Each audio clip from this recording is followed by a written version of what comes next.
अस्सलाम वालेकुम, मैं हूं कौसर निसार और आप देख रहे हैं मेरा यूट्यूब चैनल। आज आपके लिए ब्रेड रोल की रेसिपी लेकर आई हूं, जिसके लिए आपको किसी भी किस्म की रोल पट्टी की कतई ज़रूरत नहीं पड़ेगी और ये बहुत आसानी से तैयार हो जाएंगे। इसके लिए पहले मैंने ये चिकन ले ली थी जो बॉईल करके मैश कर ली, और ये कटी हुई गाजरें हैं, ये बंद गोभी है और ये थोड़ी सी शिमला मिर्च। सब्जियां मैंने कट कर ली थी, आप अपने पसंद की मज़ीद सब्ज़ी ऐड कर सकते हैं। और ये सोया सॉस है और ये वाइट विनेगर।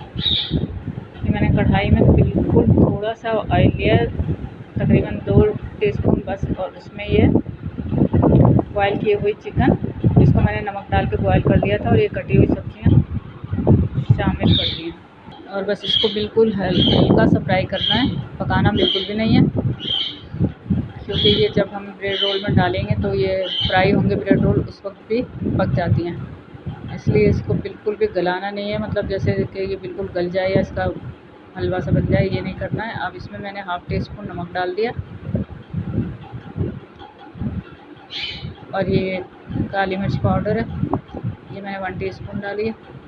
इसके साथ ही मैंने ये विनीगर डाला है, आप इसकी जगह लेमन जूस भी इस्तेमाल कर सकती हैं। ये मैंने 2 टीस्पून डाला है। इसके साथ ही मैंने सोया सॉस डाला है, ये भी 2 टीस्पून है।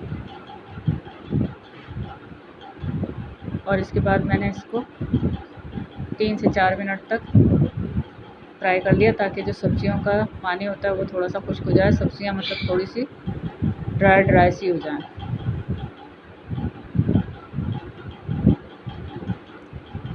और ये देखिए, ये बिल्कुल हल्की आंच पर मैंने इसको फ्राई कर रही हूँ।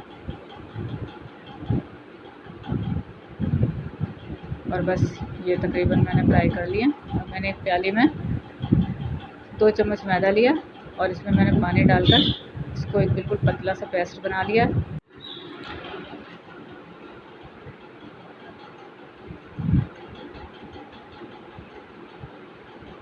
और अब ये मैंने 4 स्लाइस ले लिया,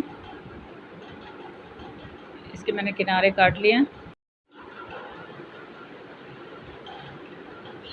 ये मैंने बस इसी तरह से चारों स्लाइस के किनारे कट कर लिए हैं।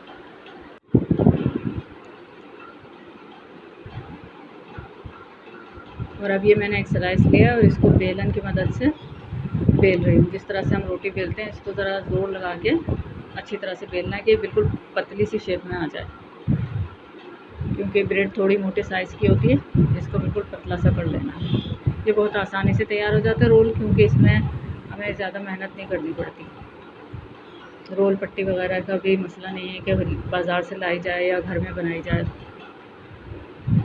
और ये जो मैंने इसकी फिलिंग तैयार की थी, ये मैंने इसमें रख दी है। आप अपनी मर्ज़ी की कोई भी फिलिंग तैयार कर सकती हैं, चाहे तो वेजिटेबल सिर्फ उसमें चिकन ना डालें, या आलू की, या जिस भी चीज़ की, या चीज़ भी इसमें बल्कि शामिल की जा सकती है। सबसे मेन चीज़ है।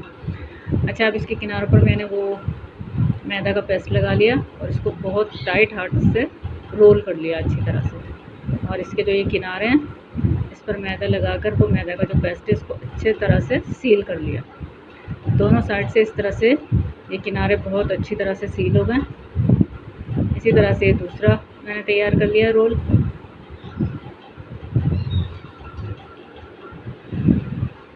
और इसमें भी ये जो मैंने सब्ज़ी तैयार की थी ये डाल दी है। वैसे यूट्यूब ने हमारे लिए बहुत ज़्यादा आसानी कर दी है। अब इस तरह की चीज़ें हम बहुत आसानी से रेसिपी देखते हैं चैनल्स पर और बना लेते हैं, वरना कुछ अर्से पहले तक ये चीज़ें हम सिर्फ बाज़ार से ही ख़रीदते थे। घर में बनाना बहुत मुश्किल सा लगता था, या शायद हमें मुश्किल नहीं लगता था तो हमें तकरीबन इसका इल्म नहीं होता था कि बनती किस तरह। समोसे, रोल वगैरह, हालांकि मिठाइयाँ भी अब तो बहुत ज़्यादा घर में तैयार कर लेते हैं। और जो चीज़ें सिर्फ बाहर ही मिलती थी, अब वो बहुत आसानी से यूट्यूब पर देखकर हम घर में बना सकते हैं। देखिए, मैंने 4 ब्रेड रोल तैयार कर लिए हैं, और इसके साथ ही ये मैंने ब्रेड क्रम्ब रखा हुआ है, और ये एक अंडा है जो अच्छी तरह से फेंट लिया। ब्रेड क्रम्ब भी ये मैंने घर में ही बनाया था। ब्रेड क्रम्ब बहुत ही आसानी से तैयार हो जाता है। ये जो मैंने इसके किनारे कट किए थे ब्रेड के, ये इसको थोड़ा सा 2 दिन तक इस तरह से रखा जाए कि किचन में रख दें किसी चीज़ से ढककर, और जब ये खुश्क हो जाए तो इसको चॉपर में पीस लें। और ये बस बहुत ही अच्छा सा ब्रेड क्रम्ब तैयार हो जाता है। इसी तरह से मैंने ये ब्रेड क्रम्ब घर में तैयार किया है। इसमें कोई भी मुश्किल नहीं है, बहुत आसानी से तैयार होता है। और ये मैंने अंडे में सारे ये रोल डिप करके और इसको अच्छी तरह से ब्रेड क्रम्ब से कवर कर दिया, कोट कर दिया है। और ये देखिए ये बहुत अच्छे से तैयार हो गए और अब ये कढ़ाई में जाने के लिए रेडी हैं। अब इनको डीप फ्राई करना है, तो मैंने कढ़ाई में ज़्यादा कुकिंग ऑयल डाला था और ये 2 रोल मैं इसमें डाल रही हूँ। और बहुत ही स्लो, इसमें बहुत मतलब लो फ्लेम है, बहुत आहिस्ता आहिस्ता धीमे आंच पर इसको फ्राई करना है, क्योंकि डबल रोटी बहुत ही जल्दी से जल जाती है। ब्रेड जो है वो बहुत जल्दी जल जाती है। इसको बहुत स्लो प्यार से और बहुत ही आहिस्ता आहिस्ता फ्राई करना है, ताकि ये जलने ना पाए और ये आहिस्ता से अंदर तक कुक हो जाए। अगर हम इसको तेज़ आंच पे करेंगे तो ये अंदर से कच्चे रह जाएंगे और ऊपर से है ना बहुत ज़्यादा ब्राउन हो जाएंगे। तो ये मैंने बहुत लो फ्लेम पर दोनों रोल फ्राई कर लिए हैं। ये देखिए कितना खूबसूरत और अच्छा सा इसका कलर आया है, ब्राउन सा। और ये बाकी के जो 2 रोल हैं ये भी मैंने इसमें फ्राई कर लिए हैं। इसको भी इसी तरह से मैंने बहुत ही हल्की आंच पर तैयार किया है, यानी कि रोल को भी पता न चलने पाए कि उनको फ्राई किया जा रहा है। बिल्कुल आहिस्ता आहिस्ता धीमी आंच के ऊपर इनको फ्राई कर लिया जाए और ये बहुत ही अच्छे से फ्राई हो जाते हैं। ये देखिए इन पर भी बहुत अच्छा सा कलर आ गया। ये आप ज़रूर रमज़ान में ट्राई कीजिए, घर वालों को ज़रूर पसंद आएंगे।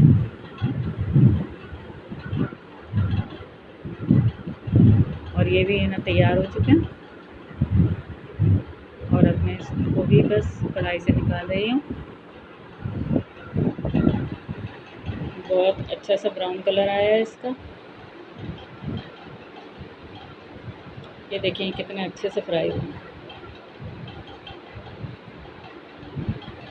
और ये हमारे मज़ेदार से ब्रेड रोल बिल्कुल तैयार हो गए हैं, रेडी हो गए हैं। और ये अब खाने के लिए तैयार हैं। लेकिन देखिए अब ये 3 रह गए हैं, चौथा रोल ब्रेड रोल कहाँ चला गया, ये बस राज की बात है, छोड़ें। और अब ये मैं इसको आपको कट करके दिखा रही हूँ। ये देखें अंदर से ये कितना अच्छा है, इसकी सब्ज़ी बहुत अच्छी तरह से पक चुकी थी। तो ये बहुत जायकेदार और मज़ेदार से ब्रेड रोल तैयार है। उम्मीद है कि आपको मेरी ये रेसिपी ज़रूर पसंद आई होगी, तो इसको लाइक ज़रूर कीजिएगा और मेरे चैनल को सब्सक्राइब करें, बेल आइकन को प्रेस कर दें ताकि आने वाली वीडियोस आपको मिलती रहें। मिलते हैं अगली रेसिपी के साथ। अल्लाह हाफ़िज़।